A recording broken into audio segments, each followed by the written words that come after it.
하나님이 천지를 창조하시나 땅이 혼돈하고 공허하며 흑암이 깊음에 있고 하나님이시는 수면에 운행하시니라. 하나님이 가라사대 빛이 있으라 하시며 빛이 있었고 그 빛이 하나님의 보시기에 좋았더라. 하나님 빛과 어둠을 나누사 빛을 낮이라 칭하시고 어둠을 밤이라 칭하시니라. 저녁이 되면 아침이 되니 이는 첫째 날이니라. 하나님이 가라사대 물 가운데 궁창이 있어 물과 물로 나누기 하시며 그대로 됩니다. 하나님이 궁창을 하늘이라 칭하시고 궁창 아래의 물을 하나님이 궁창 아래 하나님 물 가운데 궁창을 하는데 하나님이 물 가운데 궁창을 하나님이 가라사대 물 가운데 궁창이 있으라 하시고 하나님이 궁창 아래의 물과 궁창 위에 물로 나누어 하시며 그대로 되리라. 하나님이 궁창을 하늘이라 칭하시니라. 저녁이 되면 아침이 되리는 둘째 날이니라. 하나님이 가라사대 전하의 물이 한 곳으로 묻히도록 하시며 그대로 되리라. 하나님이 묻힐 땅이라 칭하시고 보인 물을 바다라 칭하시니라. 하나님이 보시기에 좋았더라. 하나님이 가라사대 땅은 풀과 심에는 채소와 각기 종려 시간 열매를 과목을 내라 하시며 그대로 되어 땅에 풀과 각기 종려 심에는 채소와 각기 종려 시간 열매를 나물 내니 하나님이 보시기에 좋았더라. 저녁이 되면 아침이 되니 이는 셋째 날이지라. 하나님이 가라사대 하늘의 궁창에 광명이 저주를 나누게 하라. 또 그 광명을 하여 징조와 사수와 일체 연을 지으라. 또 광명 하늘의 궁창이 땅에 비치라 하시고 그대로 되리라. 하나님이 두 큰 광명을 나누사 큰 광명을 낮을 주관하게 하시고 작은 광명으로 밤을 주관하게 하시고 그들을 하늘의 궁창 땅에 비치게 하시며 초야를 주관하시고 빛과 어둠을 나누게 하시니라. 하나님이 보시기에 좋았더라. 저녁이 되면 아침이 되니 이는 넷째 날이지라. 하나님이 가라사대 물들은 생물로 번성케 하라. 땅과 하늘의 궁창이 새가 나르라 하시고 하나님이 큰 물고기와 물에서 번성하여 움직이는 모든 생물의 종류대로 날개 있는 모든 새로 종류대로 창조하시고 하나님 보시기에 좋았더라. 하나님이 그들에게 복을 주어 가라사대 생과의 반성하여 여러 마을 바닷물에 충만하라. 새들도 땅에 번성하라 하시니라. 저녁이 되면 아침이 되는 이런 다섯째 날이니라. 하나님이 가라사대 땅은 생물을 그 종류로 해도 육축과 기른 것과 땅의 짐승을 종류 내라 하시고 그대로 되니라. 하나님이 땅의 짐승을 그 종류대로 육축을 그 종류대로 땅에 기른 모든 것을 종류대로 만드시니 하나님이 보시기에 좋았더라. 하나님이 가라사대 우리 형상을 따라 우리의 모양대로 우리가 사람을 만들고 그로 바다의 고기와 공중의 새와 육축과 온 땅과 땅에 기른 모든 것을 다스리게 하시고 하나님이 자기 형상을 하나님 형상대로 사람을 창조하시되 남자와 여자를 창조하시되 하나님이 그들에게 보시고 그들에게 이르시되 생이 거기 번성하여 땅에 충만한 땅에 충만한 땅을 정복하라. 바다의 고기와 공중의 땅에 움직이는 모든 생물을 다스리라 하시니라. 하나님이 가라사대 내가 온 지면에 심에는 모든 채소와 시간 열매는 모든 나무를 너희에게 주니 너희 식물을 드리라. 또 땅의 모든 짐승과 공중의 모든 새와 생명이 있어 땅에 기는 모든 것에게나 내가 모든 푸른 풀을 식물을 주시라 하시니 그대로 되리라. 하나님이 그 지으신 모든 것을 보시기에 심히 좋았더라. 저녁이 되면 아침이 되니 이는 여섯째 날이니라. 예, 하나님이 이렇게 여섯 동안의 천지를 창조하셨습니다. 여기에 며칠 되는 찬송하냐 하십시다. 예, 반주자 좀 부탁할까요? 찬송가 40장. 아무 없으시면 그대로 하십시다. 주 하나님 같이 지으신 모든 세계 내 마음속에 그리워볼 때 하늘의 별 울려 퍼지는 내성 주님의 권능 우주에 찾네. 주님의 높고 위대하심을 내 영혼이 찬양하네.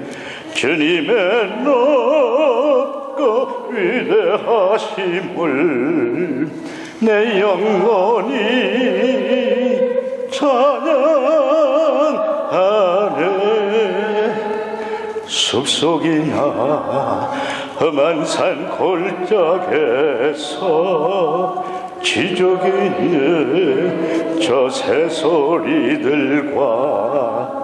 고요하게 흐르는 시냇물은 주님의 솜씨 노래하도다. 주님의 높고 위대하심을 내 영혼이 찬양하네. 주님의 높고 위대하심을 내 영혼이 찬양하네. 주 하나님 독생자 아낌없이 우리를 위해 보내주셨네. 십자가에 피 흘려 죽으신 주 내 모든 죄를 구속하셨네. 주님의 높고 위대하심을 내 영혼이 찬양하네. 주님의 높고 위대하심을 내 영혼이 찬양하네. 내 주 예수 세상에 다시 올 때 저 천국으로 날 인도하리. 나 겸손히 엎드려 경배하며 주님의 복 받아가리라. 주님의 높고 위대하심을 내 영혼이 찬양하네. 주님의 높고 위대하심을 내 영혼이 찬양하네.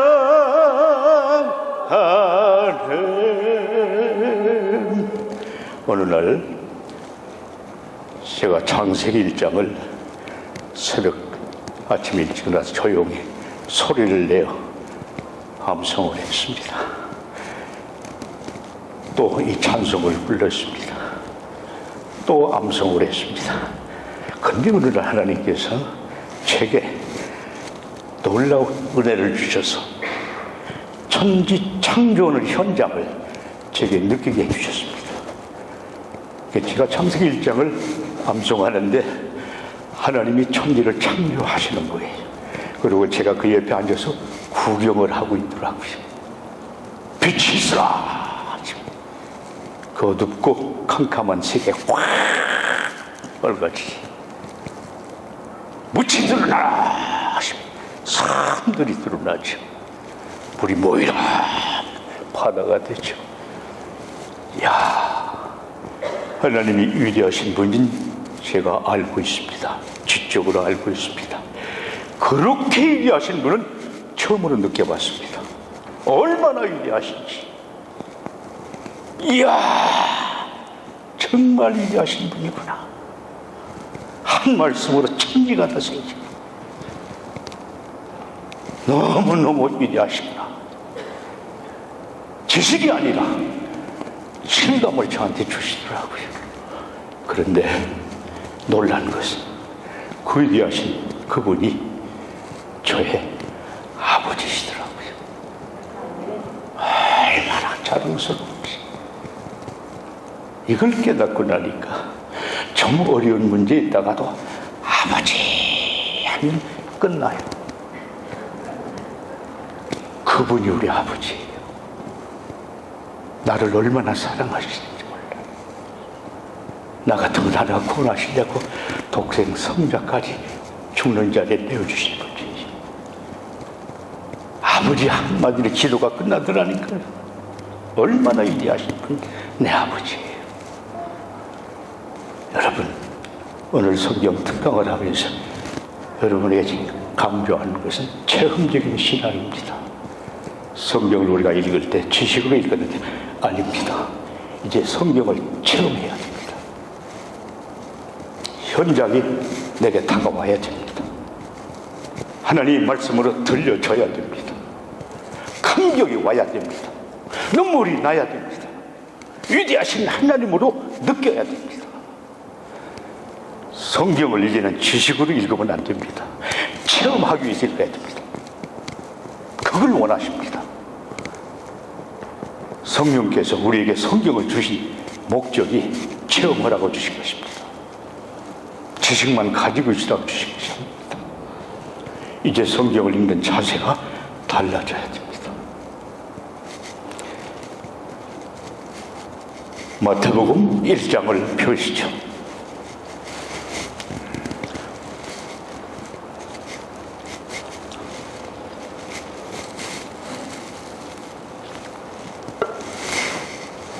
아브라함과 다윗의 자손 예수 그리스도의 세계라. 아브라함 이삭을 낳고 이삭은 야곱을 낳고 야곱은 유다와 그의 형제를 낳고 유다는 다말에서 베레스와 세를 낳고 베레스는 헤스를 낳고 헤스를 라합을 낳고 라합이다 말은 나슨 살몬을 낳고 살몬을 라합에서 보아스 루데서 오베스 이세 다윗왕을 낳으리라. 다윗은 우리 아들 솔로몬을 루하고 라합이 나하살 요람 시작 요람은 아하스는 시계는 문하스 아무는 요시아를 낳고 바빌론이 같이 요시아는 여고냐고 형제를 낳으니라. 바빌론이 여고냐는 스알델 수르바빌 수라비는 엘리야킴을 아술 사골라고 사동은 엘리야킴을 엘리야 아술 사동은 엘리야살의 딸 마탄 야곱은 마리의 남편 요셉을 낳으시니 마리아에서 그래서 실은 예수가 나시니라. 그런즉 모든 대수가 아브라함도 다윗까지 14대요. 다윗부터 바벨론이 갈 때까지 14대요. 바벨론이 갈 때 그리스도까지 14대라. 예수 그리스도 나심을 이루하니라. 그 모친 마리아가 요셉과 청혼하고 동거하기 전에 성령이 대독이 나타났더니 그 남편 요셉을 의로운 사람이라. 저를 들으니까 당하지 그렇고냐 이럴 생각을 대추에서 하다가 혈모에 가니 다윗에서 요셉아 내 아내만에 이를 무서워 말라. 제게 이 대중 성령을 내는 아들을 낳은 이름을 예수라. 이는 그가 자기 백성 저희 죄에서 구원할 자심이라 함이라. 이 모든 일을 대고 선지자로 우리에게 말씀하신 이루리 하시며 가라사대 저녀가 보라 저 잉티아 아들 낳은 그 이름을 예수를 하라. 임마누엘 하라. 이를 번역한 하나님 우리와 함께 계시다 함이라. 요셉이 잠을 깨 일어나서 주의 사자의 분부대로 행하여 그 아내를 내려왔으나 아들같이 동침치 아니하던 다음에 이름을 예수라 하니라. 아멘. 이 처음 예수 믿는 분들이 마태복음의 진료 1장입니다.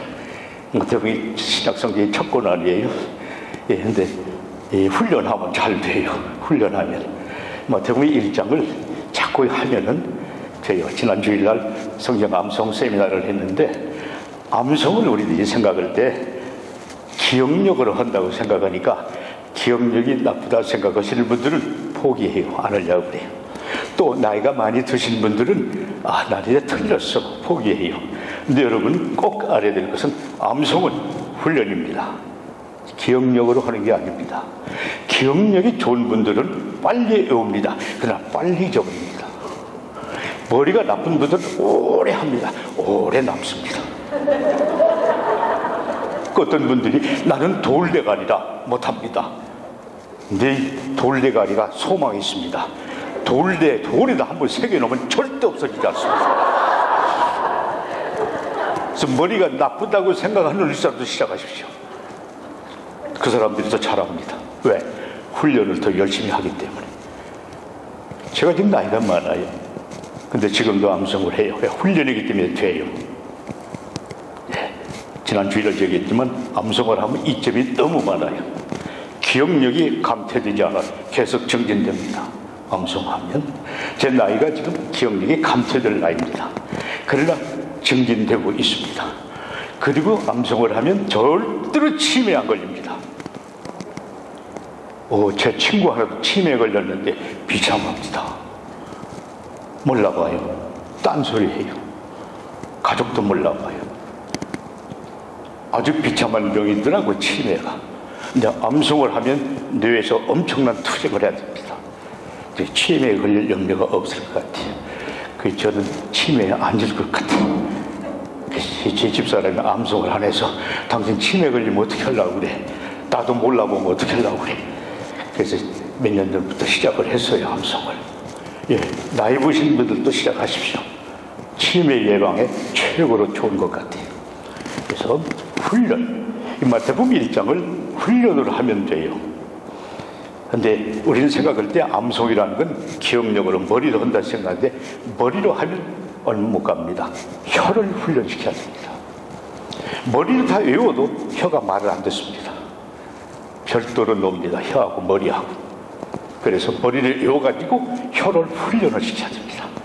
그 혀가 흘러가야 됩니다. 특히 우리말 성경에는 같은 뜻이 여러 표현이 있습니다. 말씀하실 때, 가라실 때, 이르셨을 때 다 똑같습니다. 뜻은. 근데 이게 혀를 훈련 안 시키면 여기가 가라사대인데 이르시든지 전혀 구별이 안 됩니다. 그럼 혀를 훈련시키면 거기 가면 가라사대, 여기 가면 말씀해, 여기 가면 이르시든 다 구별합니다. 혀를 훈련시킨다는 것이 아우성의 최고 비결입니다. 그래서 나이 드신 분들도 이걸 시작하시면 두 가지, 기억력이 더 이상 쇠퇴하지 않습니다. 정진됩니다. 또 하나, 치매에 걸릴 염려가 없습니다. 그래서 제가 우선 서론적으로 여러분들에게 암송을 권합니다.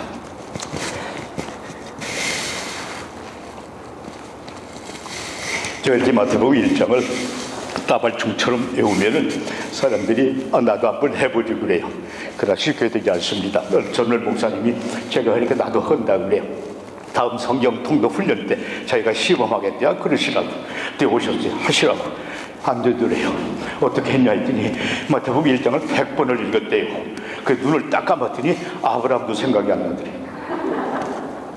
읽는 것과 암송은 별도입니다. 암송은 별도로 훈련을 해야 됩니다. 머리 좋다고 안 됩니다. 훈련하면 됩니다. 그래서 어제 지난주일에 제가 암송 세미나에서 계속 강조한 것이 암송은 훈련입니다. 암송은 훈련입니다. 나이, 고와 상관없습니다. 언제든지 시작할 수 있습니다.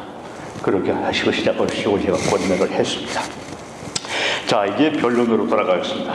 우리가 예수를 오래 믿었는데도 제가 집회에 나가서 선생님, 하나님 만나보셨습니까? 질문을 하면 당황합니다. 예수 믿은 지 얼마나 됐어요?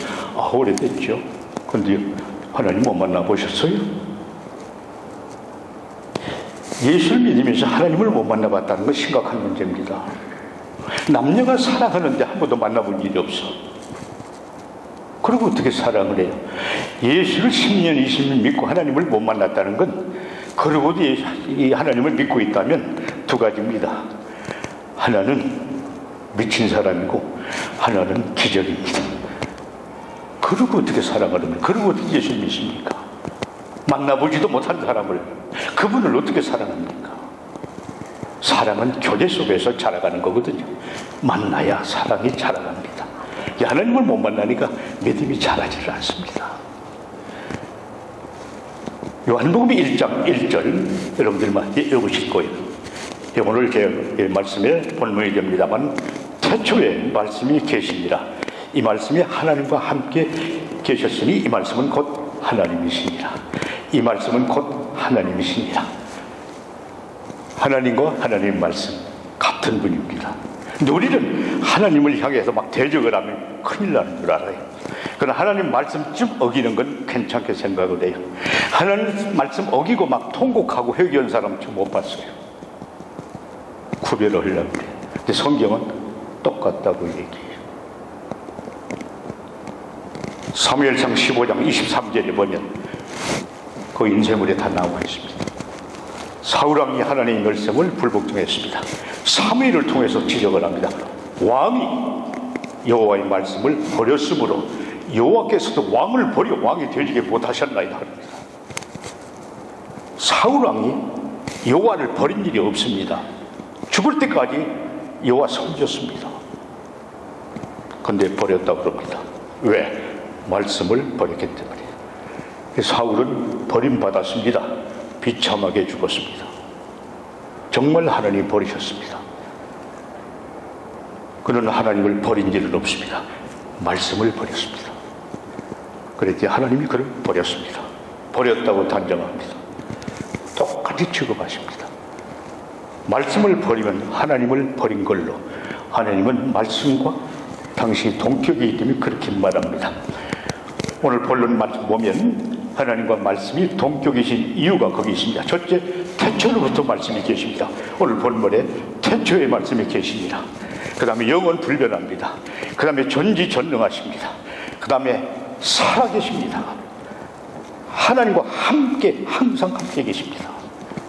똑같습니다, 본질이. 그래서 하나님과 하나님의 말씀은 같은 분입니다. 하나님은 항상 함께 계십니다, 말씀과. 자, 선부 때는 성부 하나님이 직접 말씀하셨습니다. 창세기 12장 1절에 아브라함아, 너희 본토 진짜 아버지를 떠나 내가 내게 지시할 땅으로 가라. 아브라함이 갑니다. 창세기 3장에 보면 여호와께서 가라사대 모세야, 모세야, 내가 여기 있나이다. 너희 선 땅은 거룩한, 너희 선 곳은 거룩한 땅인데 내 발에서 신을 벗어라. 직접 말씀하셨습니다. 그래서 하나님 말씀과 성부 하나님이 같이 계셨습니다. 분리가 안 됩니다. 자, 이제 성자 시대 때 예수님이 땅에 오셨습니다. 예수님이 오셨죠? 요한복음 1장 14절에 말씀이 육신이 우리 가운데 거하심에 그 영광을 보니 아버지의 독생자의 영광이요 은혜와 진리가 충만하더라. 하나님의 말씀으로 오셨습니다. 그 예수님의 말씀은 전부 하나님 아버지의 말씀입니다. 그리고 예수님의 삶 자체가, 라이프 자체가 하나님의 메시지입니다. 나를 본 자는 아버지를 보았다 그럽니다. 똑같습니다. 요한복음 12장 49절 50절에서 내가 내 자유로 말한 것이 아니라 나를 보내신 아버지께서 내가 말할 것과 이룰 것을 내게 친히 명령하여 주셨으니 그러므로 내가 이루는 것은 아버지께서 내가 이루신 말씀 그대로 이루노라 그러십니다. 당신이 말하지 않는답니다. 아버지께서 주신 말씀 그대로 하고 있다는 것입니다. 그래서 성자 시대 때는 하나님 아버지께서 말씀하시는 것이 아니라 아들이 얘기합니다. 아버지께서 아들을 통해서 얘기하십니다.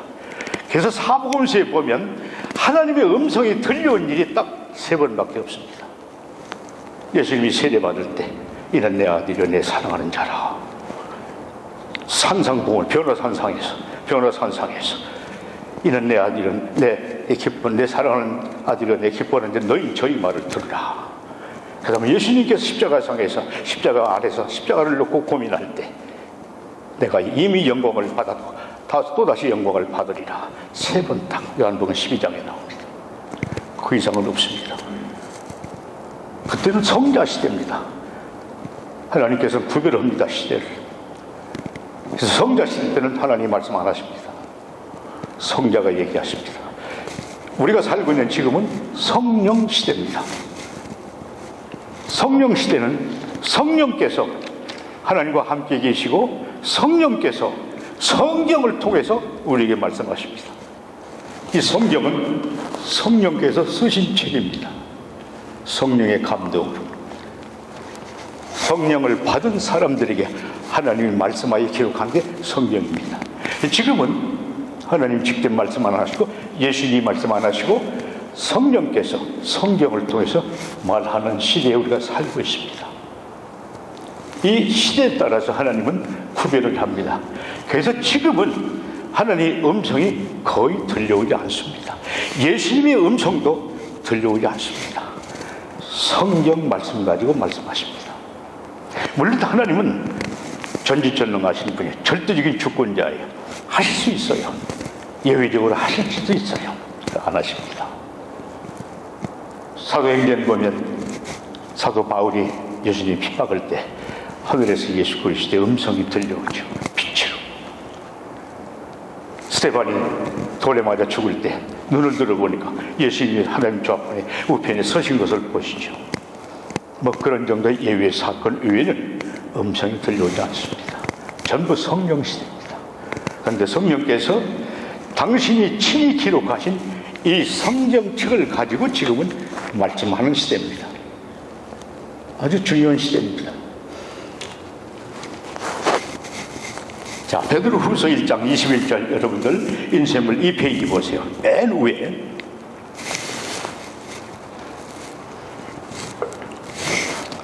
다 같이 읽읍시다. 시작.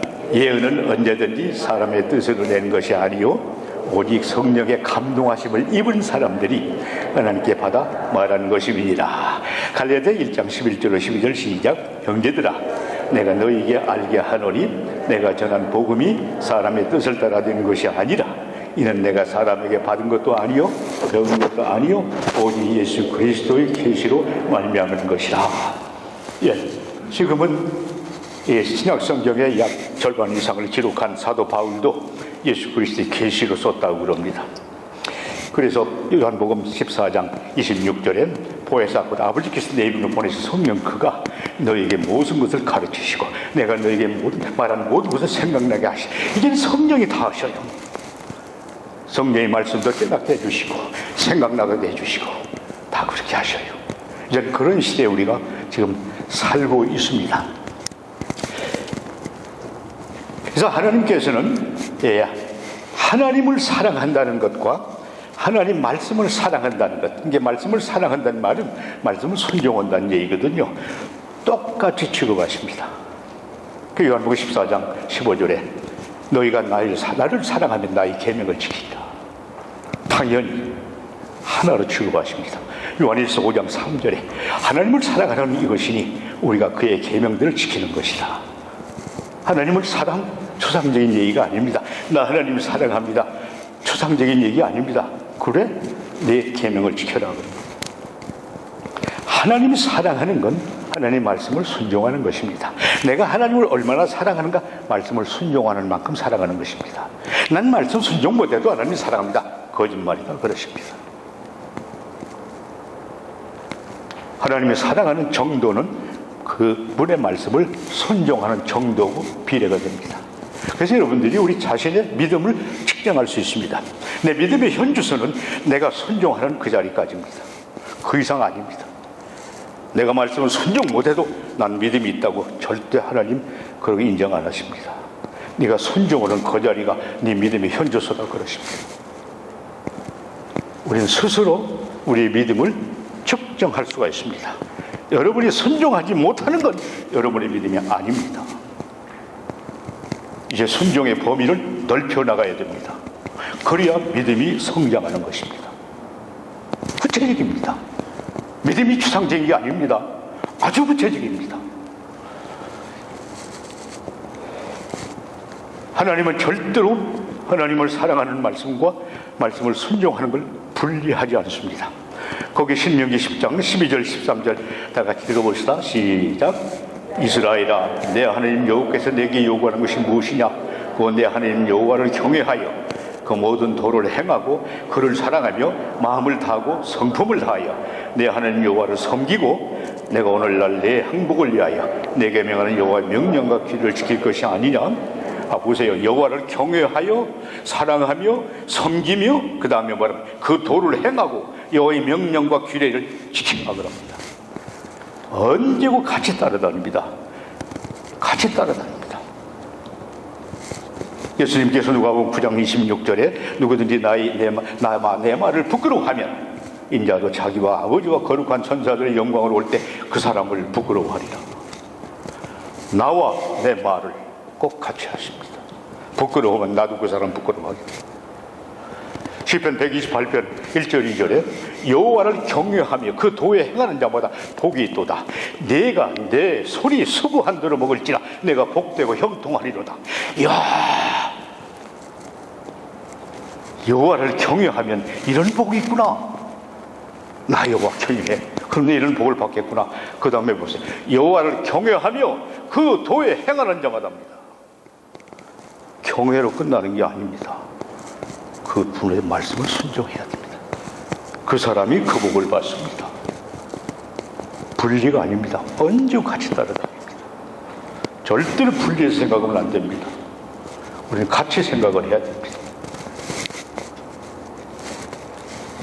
성령 충만과 말씀 충만은 동일한 영적 상태입니다. 자, 우리 거기 성령 충만, 에베소서 5장 18절 21절 다 같이 술 취하지 말라.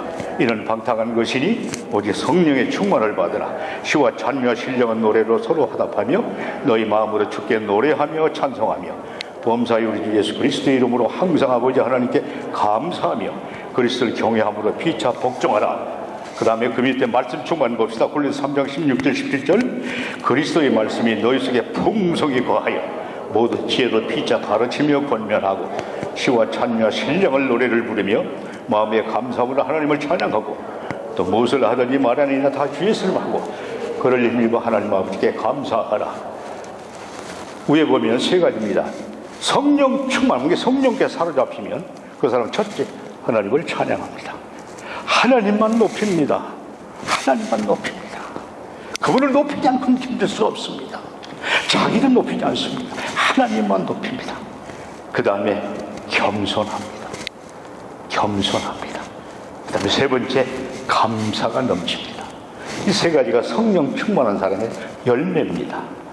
그 다음에 골로새 3장에 말씀 충만. 그래서 이 말씀이 너희 속에 풍성히 거하여 말씀 충만하면 찬양합니다. 겸손합니다. 감사합니다. 똑같습니다. 열매가. 그래서 유명한 성령학자 아레토리가 이런 말을 했죠. 거기 같이 읽을까요? 아레토리 말 거기 넣어서 시작. 성령 충만의 결과와 그리스도의 말씀이 풍성히 거하는 것의 결과는 동일하다. 따라서 지속적인 말씀 읽기와 묵상 없이는 성령 충만이란 기대할 수 없다. 말씀 충만 없이 성령 충만을 어떻게 기대하냐 그 말입니다. 그런데 우리는 성령 충만을 사모합니다. 그런데 말씀 충만에서는 관심이 없어요. 성령 충만. 그런데 여러분, 말씀 없는 성령 충만, 생각만 해도 아찔해요. 그럼 뭐가 충만하다는 외국 사람이? 말씀이 하나도 없는데 성령 충만하대. 뭘로 사로잡힌 거예요? 어떤 영에 사로잡힌 거예요? 말씀 없는 기도, 무엇을 기도하는 거예요?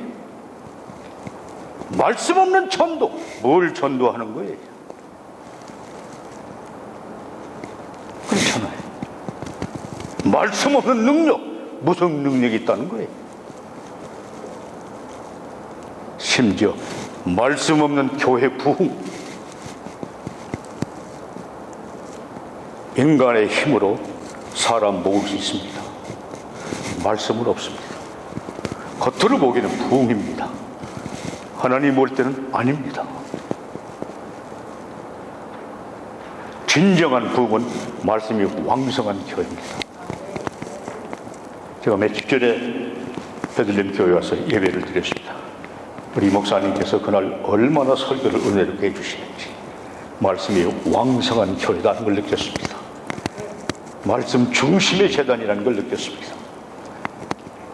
제가 은퇴한 후에 미국 교회를 좀 돌아다니면서 뜨는 교회 목사님들 설교를 좀 듣습니다.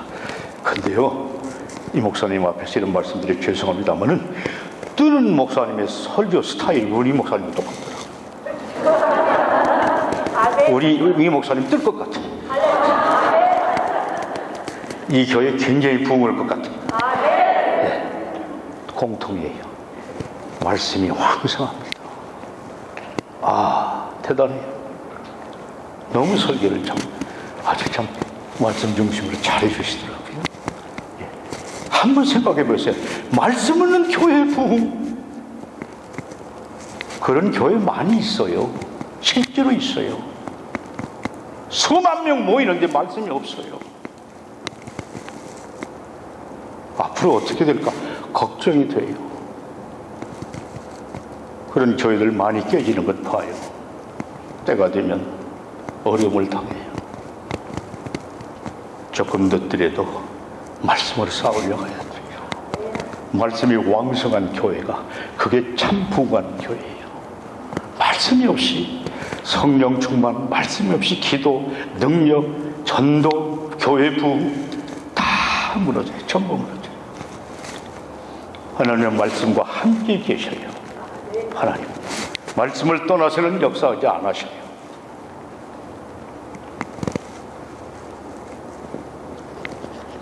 여러분들 성령 충만을 사모하기 전에 말씀 충만하시기를 주의 이름으로 축원합니다. 말씀 충만 없이 성령 충만에 이르지 못합니다. 순서는 분명하게 말하면 말씀 충만을 통해서 성령 충만에 들어갑니다. 말씀 충만한 사람들은 목사님 설교에 금방금방 성령의 감동을 받습니다. 막 부딪힙니다. 말씀이 내 안에 충만하니까. 그래서 말씀 충만한 성도가 목사님 말씀에 제일 은혜를 받습니다. 제일 감동을 받습니다. 제일 성령의 감동을 느낍니다. 말씀이 텅 빈 사람들이 크게 없습니다. 아주 중요합니다. 성도들이 말씀이 충만하면 우리 목사님들이 설교하기가 아주 편해집니다. 말씀만 하면 그냥 은혜 받는 거예요. 그냥 성령 충만으로 그냥 감동으로 막 들어가는 거예요. 근데 말씀에 비면 어려워요.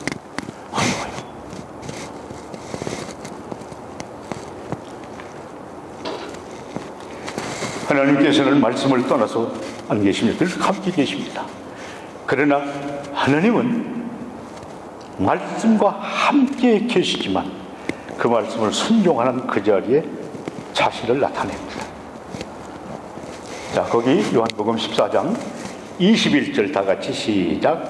나의 계명을 가지고 지키는 자라야 나를 사랑하는 자니 나를 사랑하는 자는 내 아버지께 사랑을 받을 것이요 나도 그를 사랑하여 그에게 나타나리라. 자, 14장 23절 사람이 나를 사랑하면 내 말을 지키리니 내 아버지께서 저를 사랑하실 것이요 우리가 저에게 와서 거처를 저와 함께 하리라. 말씀을 순종하는 그 자리에 하나님께서 현현 나타나십니다. 그때 우리가 하나님을 만나게 됩니다. 하나님을 경험하게 됩니다. 하나님은 영이십니다. 우리 육안으로는 볼 수가 없습니다. 영으로 경험을 하게 됩니다. 그걸 우리가 다시 말하면 성령 체험한다 그래요. 하나님을 만나는 것, 성령 체험. 영이 만나는 것입니다. 육안으로는 볼 수가 없습니다. 피부로는 느낄 수가 없습니다. 영으로 느낍니다. 영으로 감동을 받습니다. 그때 하나님을 만나는 것입니다. 이것을 우리가 하나님을 만났다고 그러고 또 좀 좋은 말로 하면은 성령 체험을 했다고 이렇게 말을 할 수가 있습니다. 자, 이렇게 하나님께서 우리를 만나주시면 나타나시면 우리에게 놀라운 역사가 일어납니다. 첫째로 우리가 성화됩니다. 베드로전서 1장 22절에 너희가 진리를 순종함으로 너희 영혼을 깨끗하게 하여 거짓이 없이 형제를 사랑하게 이르렀으니 마음으로 뜨겁게 비춰 살아가라. 진리를 순종할 때 우리 영혼이 깨끗해집니다. 성화됩니다. 그 다음에 히브리서 4장 12절에 이제 우리가 히브리서 5장 13절 14절에 거기 보면 13절에 보면 대저 젖을 먹는 자마다 어린아이니 의의 말씀을 경험하지 못한 자라. 하나님의 말씀을 경험하지 못하면 젖이나 먹는 유치한 상태에 머무른다 그 말입니다. 말씀을 경험해야 됩니다. 그 말은 무슨 말이에요? 말씀을 순종해야 믿음이 자란다는 거예요. 그래야지 단단한 식물도 먹고 투쟁하면서 이겨나가는 것이죠. 말씀을 경험해야 돼요. 그렇지 않으면 어려워요. 또 우리가 말씀을 순종할 때 이적 기사도 경험하게 돼요. 누가복음 5장에 보면 예수님께서 아침에 설교를 마치시고 베드로들어 네 배를 좀 빌려다라. 그리고 설교하시고 그 다음에 깊은 데로 가서 그물을 내려 고기를 잡으라 그러죠. 베드로가 뭐라고 합니까? 선생이요, 밤이 새도록 우리가 수고를 했지만 얻은 것이 없습니다. 하지만 말씀에 의지하여 그물을 내리리다 그럽니다. 베드로에게 고기를 잡는다는 믿음은 하나도 없습니다. 밤새도록 그물을 던졌는데 못 잡았습니다. 해가 높이 뜬 그 시간에는 고기가 잡히는 시간이 아닙니다.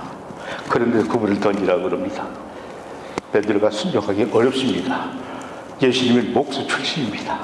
베드로는 어려서부터 그 어부로 자란 사람입니다.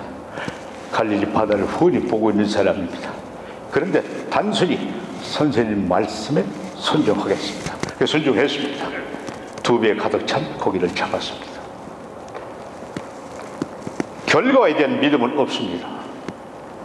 순종한 것뿐입니다. 근데 2배에 가득 찬 고기를 잡았습니다. 그때 베드로가 예수를 선생으로 봤다가 하나님으로 만납니다. 8절에 주여 나를 떠나소서 나는 죄인이로소이다 고백합니다. 그때 예수님께서 베드로를 제자로 부르십니다. 이제부터 네가 사람을 낚는 어부가 되리라. 그때 하나님이 선택합니다. 예수님이 선택합니다. 선종했더니 고개도 잡고 하나님을 만납니다. 예수님을 하나님으로 만나는 경험을 합니다. 결과에 대한 믿음은 없었지만, 자, 여기서 우리가 중요한 걸 하나 깨달을 수가 있습니다. 참 믿음은 순종입니다. 순종. 순종을 능가할 아무것도 없습니다. 근데 여러분, 성경을 보면요, 성경이 우리에게 요구하는 것은 완전 순종뿐입니다. 결과는 하나님의 몫입니다. 여기서 베드로가 할 수 있는 건 그물을 한번 던지는 것입니다. 베드로에게 있어서 그물을 한번 던지는 건 가장 쉬운 일입니다. 왜? 일생 던졌고 간밤에도 100번 이상 던졌습니다. 그거 한 번 더 던지는 건 베드로에게 가장 쉬운 일입니다. 근데 2배에 가득 찬 고기를 잡는다는 건 베드로는 한 번도 그런 경험이 없습니다. 그 책임은 예수님께 있는 겁니다. 주님은 우리에게 쉬운 걸 요구하십니다. 어려운 건 당신이 책임지십니다. 성경에 예외가 없습니다. 전부 그렇게 되어 있습니다. 11조를, 온전한 11조를 드리라. 쌓을 것이 없도록 복을 내주신다. 쌓을 것도 없도록 복을 내주는 건 어려워요. 우리는 그건 못해요. 근데 열에 하나 떼는 건 어렵지 않아요. 그 어려워요? 우리 성도님 함께 오랫동안 11조를 못 올라가 했어요. 한 뒤에 그래요. 11조를 하니까 어떠세요? 두 가지 깨달았대요. 첫째는 자기가 11조 못할 때는 감옥에 갇혀있던 것 같아요. 감옥에 꽁꽁 갇힌 사람 같았대. 11조를 하니까 이렇게 자유로워지더래요. 그 다음에 또 뭐냐 그랬지. 10에 9를 가지고 사나 10에 10 가지고 살때나 차이를 못 느끼겠다. 그게 11조.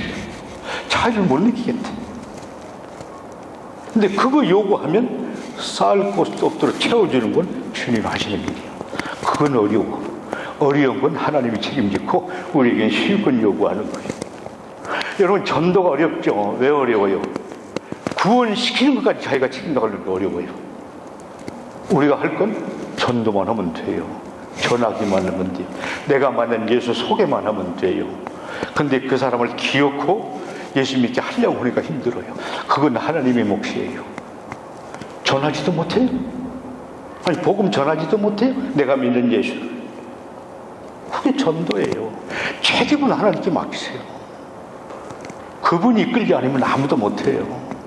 근데 우리가 거기까지 책임지려고 해요. 전도하면 나는 못해요. 나는 못해요. 전하기만 돼요. 그리고 기도하세요. 성령이 역사하셔서 그 영혼이 주님을 영접할 수 있도록. 그게 우리의 사명이에요. 여러분, 전부 성경이요, 우리에게는 쉬운 것만 요구해요. 순종.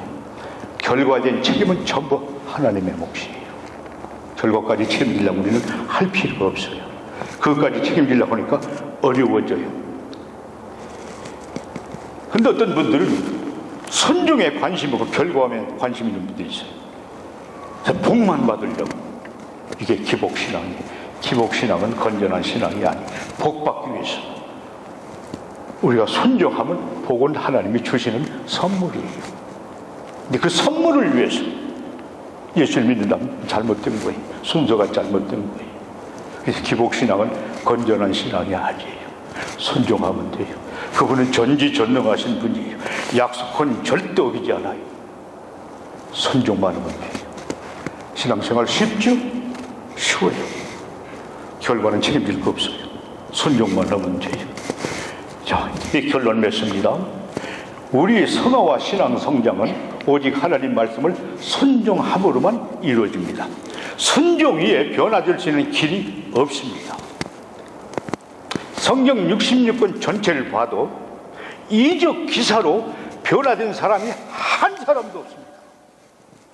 놀랍죠? 하나님은 우리를 성화시키고 우리의 믿음을 성장시키는데 이적 기사를 절대 사용하지 않습니다. 왜? 우리는 인격자이기 때문에. 인격적으로 순종할 때 변화됩니다. 모세도 아브라함도 사도 바울도 절대로 이적기사로 변화된 사람들 아닙니다. 엄청난 연단을 통해서 다 변화됐습니다. 그래서 하나님을 순종하면서 변화됐습니다. 그 길 외에는 없습니다. 하나님 말씀 순종 안 하고 믿음 잘할 길이 없습니다. 절대적인 하나님의 법입니다.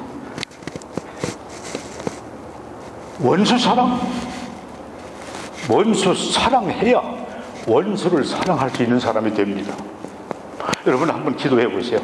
나 원수 만나게 해주세요. 나 원수 사랑할 테니까 한번 시험해 보세요. 꼭 만납니다. 하나님 보내주십니다. 그때 어떻게 할 거예요? 그냥 귓밤을 때릴 거예요? 그러면 절대로 원수 사랑하는 사람 못 됩니다. 그때 그렇게 기도했으면 사랑해야 돼요. 그러면 원수를 사랑하는 사람으로 변해갑니다. 다른 방법이 없습니다. 원수를 사랑하는 정도면 상당한 성숙한 신자입니다. 근데 그 신앙은 원수를 사랑하는 이 실천을 통해서 이루어지는 것입니다. 한 번 살아가면 두 번째는 쉬워집니다. 세 번째는 더 자꾸 쉬워지는 것뿐입니다. 그러나 계속해서 원수를 사랑할 때 우리는 원수 사랑하는 신앙으로 올라갑니다. 자, 하나님께서는 이거 아주 중요한 말씀입니다. 우리 안에 거하시는 말씀을 통해서 우리를 인도하십니다. 우리 안에 계시는 말씀을 통해서 우리에게 응답하십니다. 우리 안에 계시는 말씀을 통해서 우리에게 경험을 주십니다. 말씀 없으면 아무것도 없어요. 전부 말씀을 통해서 하셔요. 제가 옛날 장로 때 사업을 하는데 아주 이 랜로드가 고약해요. 렌트를 매년 올려요. 집에서도 수리도 안 해주고. 그래서 화가 나서 어떻게 이사를 가야 텐데 갈 길도 없고. 근데 옆집에 아주 좋은 빌딩이 있는데 사진관인데 석조 건물 아주 좋은 건물인데 이 할아버지가 와서 자기 집 사래요. 자기 이타일 하겠다고. 근데 제가 돈이 있나요? 지금 사업을 시작하고 막 돈이 딸릴 때인데 나 돈 없어 못 산다고. 일주일에 두 번씩 집을 사래요. 자꾸 사래요. 근데 제가 턱 기도하는데 말씀이 떠올라요. 여러분 잠언 3장 6절에 보면 너는 범사의 그를 인정하라. 그가 너를 지도하시리라. 이 사람이 왜 자꾸 와서 자기 집을 사라고 그래? 이거 이상하다. 우연이 없는 건데. 참새 한 마리 떨어지는 것도 하나님 허락하면 안 되는데 우리 집사람들 여기 기도해 봅시다. 그런더니 하나님께서 그 집을 주신대 저한테. 그런데 길이 없잖아요. 그래서 생각나니까 은행 부사장하고 제가 친하거든요. 부사장 자리가 탐. 내가 지금 렌트를 얼마 내. 근데 옆집을 사래. 내가 계산하니까 그 집을 사면은 내가 렌트보다 훨씬 모기지가 쌀 것 같아. 살까 말까? 사라. 너 돈이 없다. 그럼 못 사지? 네가 좀 도와달라. 그래? 그거 언제 계약할래? 네가 돈 주면 바로 계약한다. 오늘 내가 내 은행에 돈 넣을 테니까 내일 계약해라. 그렇게 길을 열어주셔요. 샀어요. 얼마나 좋은지. 렌트도 팍 싸지죠, 무게지가. 우연이 없어요. 내 안에 있는 말씀. 너는 범사의 그를 인정하라. 내 길을 지도하시리라. 그 말씀 따라갔어요. 근데 집을 사게 됐다니까요. 제 아이들이 야구를 좋아하는데 이렇게 큰 아이가 리글 필드에 가가지고서 거기 가가지고서 공을 주소로 가요. 그런데 꼭 이 컵스에 가면은 이 공 잘 오는데 앉아요. 그리고 글러브를 가지고. 근데 어느 날 하루 전화가 와서 당신의 아들 필립이 지금 공에 맞아가지고 병원에 입원하고 있대. 그래서 부지런히 쫓아갔더니 정말 이 눈 바로 밑에 광대뼈가 4개가 부러졌어요. 2주 동안 수술을 했어요. 퇴원을 해야 되었는데 로펌에서 아주 거물급 변호사들이 찾아와요. 수월해요. 손해배상 엄청나게 받아낼 수 있대요. 안 하겠다고. 바보 짓 말고 하라는 거예요.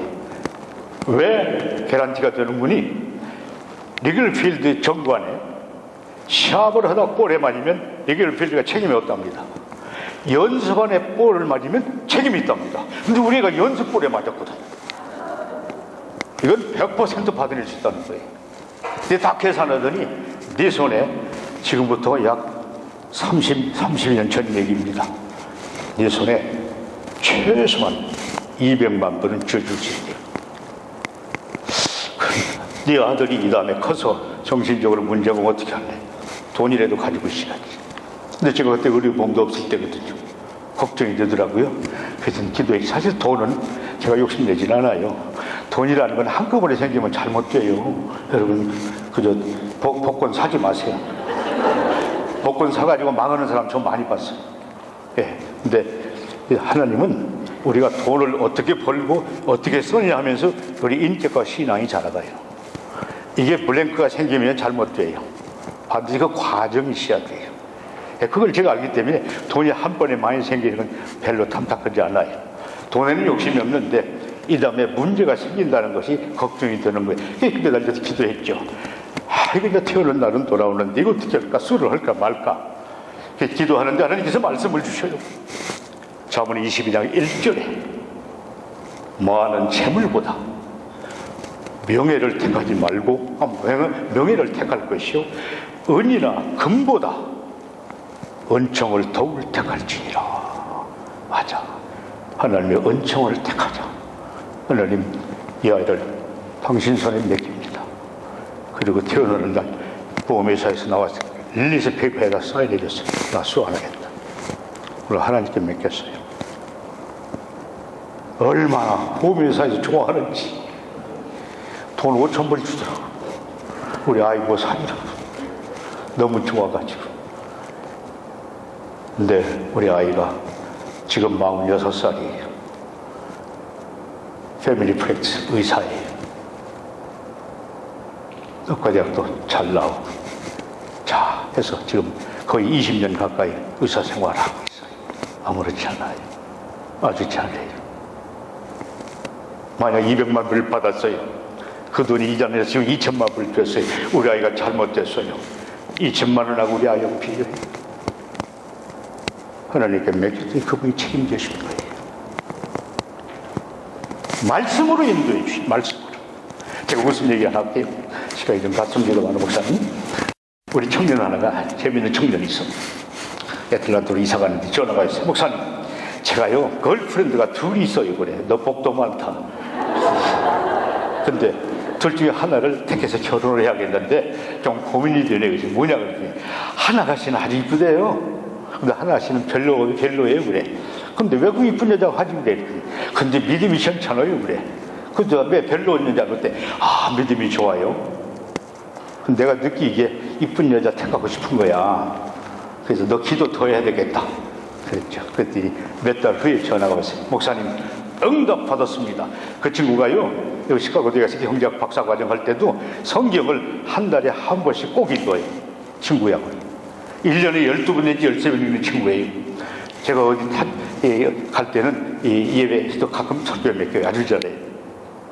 근데 뭐 어떻게 응답받았냐?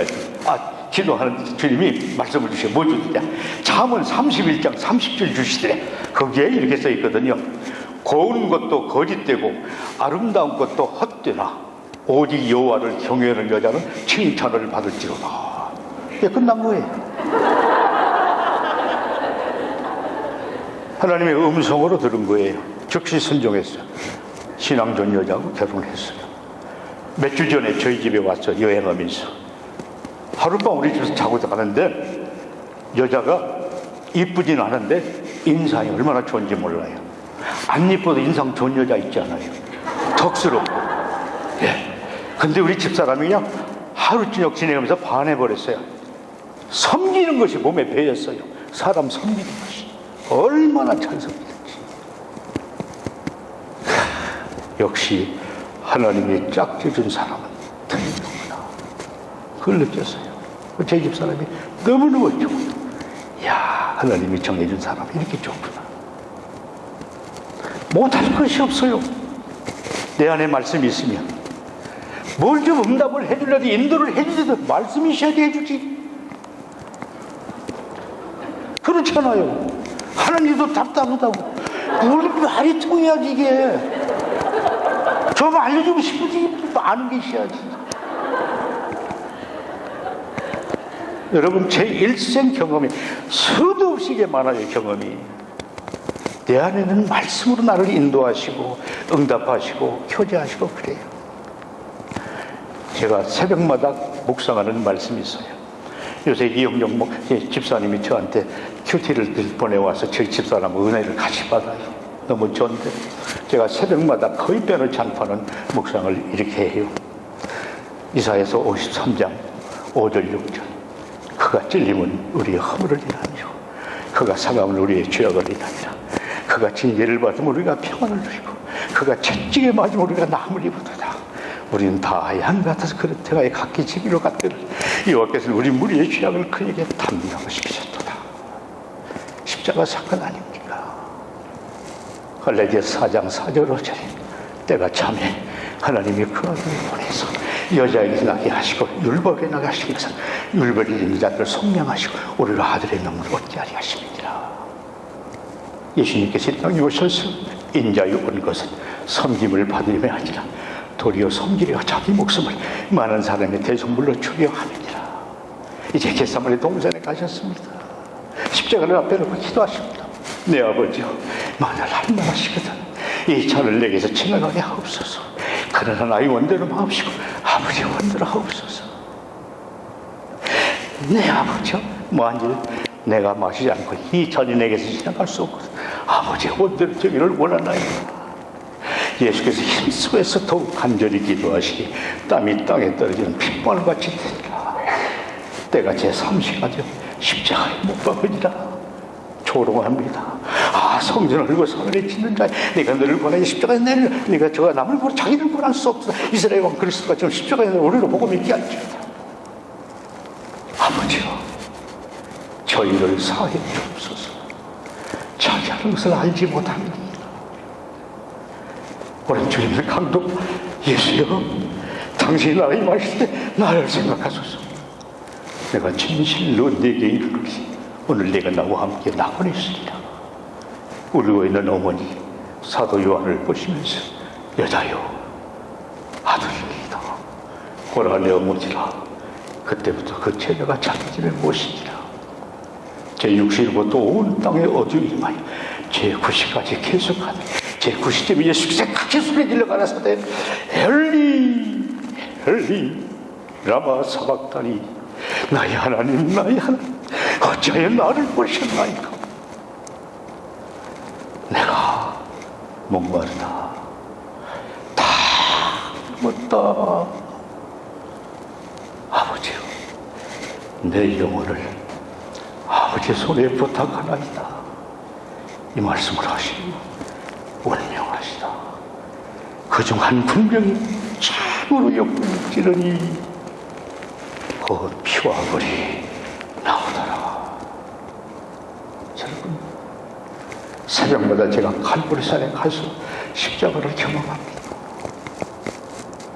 십자가 추상적으로 안 됩니다. 말씀을 담아보세요. 현장을 느낄 수가 있습니다. 이렇게 한번 십자가를 경험하고 나면 주님이 얼마나 사랑스럽고 얼마나 감사한지. 로마 군병들이 칼대 지팡이로 가시면류관을 때립니다. 피가 팍팍 솟아납니다. 내가 머리로 얼마나 죄를 많이 지었길래 주님이 저희를 당해야 되는가. 참으로 옆구리를 찌니까 피가물이가 쏟아졌습니다. 내가 심장으로 내 마음으로 얼마나 죄를 졌으면 저렇게 주님이 당해야 되십니까? 내 죄가 얼마나 부끄러우면 그 거룩하신 분이 팬티 하나만 차고 전부 그렇게 죽으시면 되는가. 너무너무 감사하고 감격스럽고 그분을 사랑 안 할 수가 없죠. 그러면서 그분에 대한 사랑이 막 자라갑니다. 막 자라갑니다. 십자가 추상적으로 안 됩니다. 말씀을 품으세요. 그리고 묵상하세요. 그러면 현장을 경험하게 성령께서 해주십니다. 경험을 합니다. 그렇게 해서 주님에 대한 사랑이 날마다 자라가는 것입니다. 말씀을 품어야 됩니다. 말씀 충만의 중요성 100번, 1000번 강조해도 지나치지 않습니다. 이래도 여러분 말씀 등한히 하실래요? 주님은 우리 안에 있는 말씀을 우리 인도하시고 그 말씀으로 응답해 주시고 그 말씀을 경험하게 해주시고 이게 진짜 신앙생활입니다. 여러분 정말 우리 이 목사님 말씀 너무 중요시하시고 여러분들이 얼마나 말씀에 도전을 주십니까? 이젠 개인적으로 이 말씀을 품는 일을 하셔야 됩니다. 그렇게 해서 앞으로는 여러분들께서 날마다 주님 만나야 됩니다. 주님을 날마다 만나세요. 얼마든지 말씀 품으면 경험할 수 있습니다. 시시각각으로 그분을 만납니다. 그분 음성 들을 수 있습니다. 왜 그런 생활을 못해요? 하나님 만났습니까? 왜 대답을 못해요? 예, 날마다 만납니다. 왜 대답 못해요? 그분 만나면서 사는 게 신앙생활 아닙니까? 그분 말씀 순종하고 그분 만나면서 그분과 교제하면서 날마다 살아가는 거 아닙니까? 이런 감격스러운 신앙생활을 여러분 일생 하시다가 때가 돼서 주님이 가자고 하십니다. 주님 너무 행복했습니다. 내 일생 동안 주님과 동고동락하며 너무 행복했습니다. 이제 아버지 나라에 가는군요. 이렇게 감사하면서 임종을 맺으시길 주의 이름으로 축원합니다. 우리 찬송가장 부르고 멈춥시다. 141장.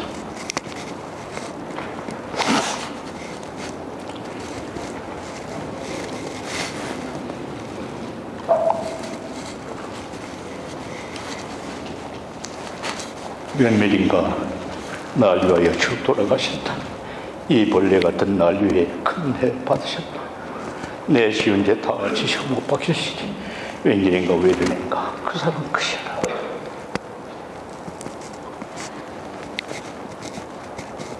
141장.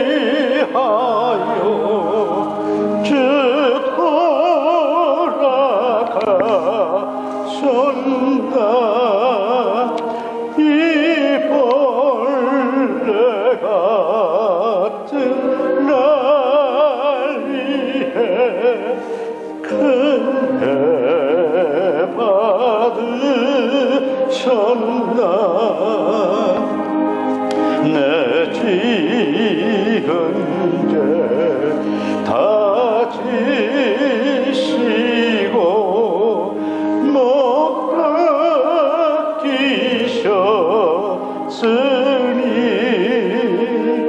웬일인가 왜 은혜인가 그 사람 그셔라. 주 십자가 못 박힐 때 그 해도 잃고 그 밝은 배 가리워서 캄캄케 되었네. 나 십자가 대할 때에 그 힘이 고마워 내 얼굴 감히 못 들고 눈물